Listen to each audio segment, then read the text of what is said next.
Today I'm going to take you on a tour to check out one of my favourite places in the Victorian Goldfields, Kingower. I love it out that area because it's a long way from anywhere, it's quiet and it's packed with history. Plus the drive out there takes me through Dunolly and Moliagul, past the Matrix Reef and through the old Berlin goldfield. So here we are in Kingower, surrounded by peaceful bushland, old gold workings, ruins and relics of a bygone era, and some pretty incredible views. I'm going to show you some very significant historical sites as well as some interesting features which you can look out for throughout the bushland of the Victorian Goldfields, including coppicing, puddling machines, and areas which have been surfaced by the old-time gold miners. Kingower has a claim to fame as the discovery site of the largest gold nugget ever found with a metal detector, the Hand of Faith, but that's just one little snippet of the area's rich and fascinating history. The Kingower Goldfield was opened in 1853 and quickly became renowned for its abundance of massive gold nuggets, attracting thousands of diggers. Part of the Kingower field later became known as the potato diggings. Huge nuggets lay about as plentiful as potatoes in a field and were regularly pried from the earth with great excitement. The Kingower field was first discovered by Captain John Makosk, a professional prospector who was the first to find many notable goldfields during the gold rush. His story is an amazing one and has been compiled on the Dunolly Museum website. I'll put a link to this in the description below.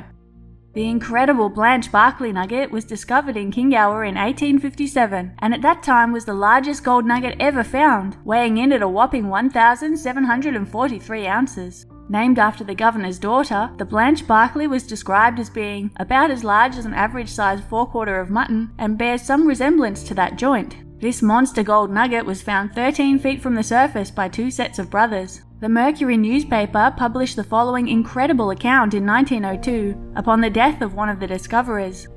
With great precautions, the brothers got it into their tent at night and buried it 6 feet deep in the middle of the floor where it lay for 3 months. Then, with some 400 pounds in hand as a result of their work, the brothers bought a cart and took the wonderful nugget to Melbourne and lodged it safely in a bank. All necessity for secrecy was now past. The news, once told, spread like magic, and while the lucky finders of the nugget were sailing with their treasure for England, thousands were rushing the Kingower field in the hope of repeating their success.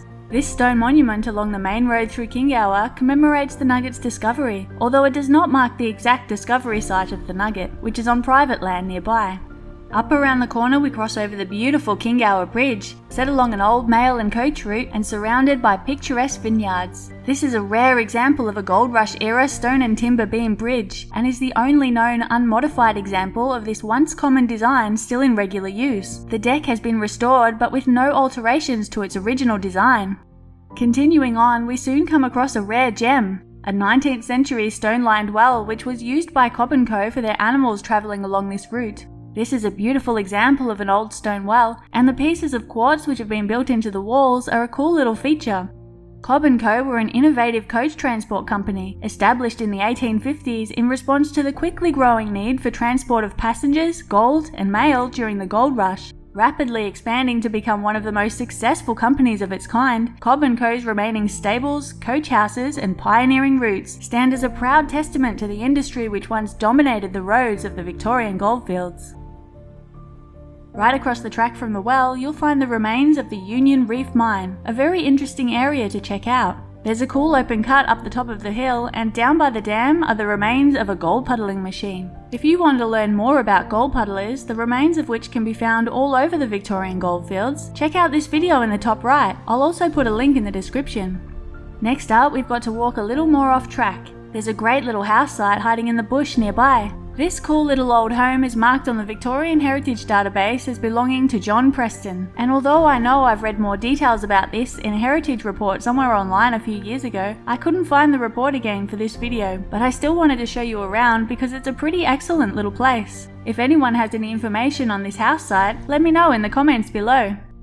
Now, let's head out into the Kingower State Park behind Kingower. We're going to walk into the bush along Blind Creek because there's yet another rare gem hiding out there. But first, I'll show you this interesting feature while we're here. This is a great example of what the landscape can look like in areas which have been deforested a long time ago, and the trees have since grown back. This tree was cut down to a stump long ago and has since regrown, but in a fairly unusual way. The tree has put up multiple new trunks from the stump where previously there was only one. This type of regrowth is called coppicing, and once you know what it looks like, you'll spot it all the time throughout the bushland of the Victorian Goldfields. Dense areas of coppiced trees can be a good indication that a place which seems quiet and isolated today was once a hive of activity, with trees being cleared and used for the construction of things like buildings, windlasses, poppet heads, for timber supports in underground mines, or even just for firewood.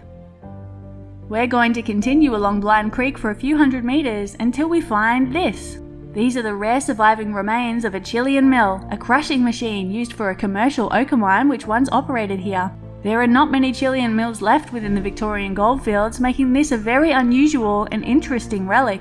This mill is constructed of handmade bricks in a lime mortar. The milling trench is concrete and over a foot wide, and the inner mound still has a bit of its central wooden post remaining, although it's hard to see in this video. This site is thought to be from around the turn of the 20th century. Heading back to town, I'll quickly show you the interesting old Kingower cemetery, which is set in a nice quiet spot in the bush. But there's another place you've got to see nearby as well.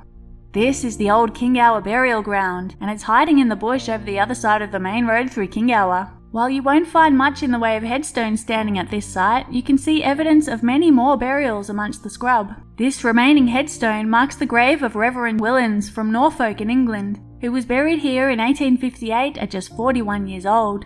The burial ground is surrounded by the remnants of a charming old wooden fence. This is called a post and rail fence, and it's always great to see one surviving out in the bush, although this one has certainly seen better days. There's a similar example out at the old McIntyre burial ground, which is just down the road.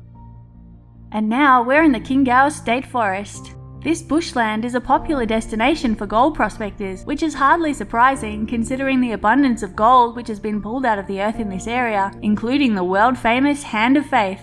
This monument commemorates the discovery of the enormous gold nugget which was unearthed in this area in 1980, and which now sits on display at the Golden Nugget Casino over in Vegas.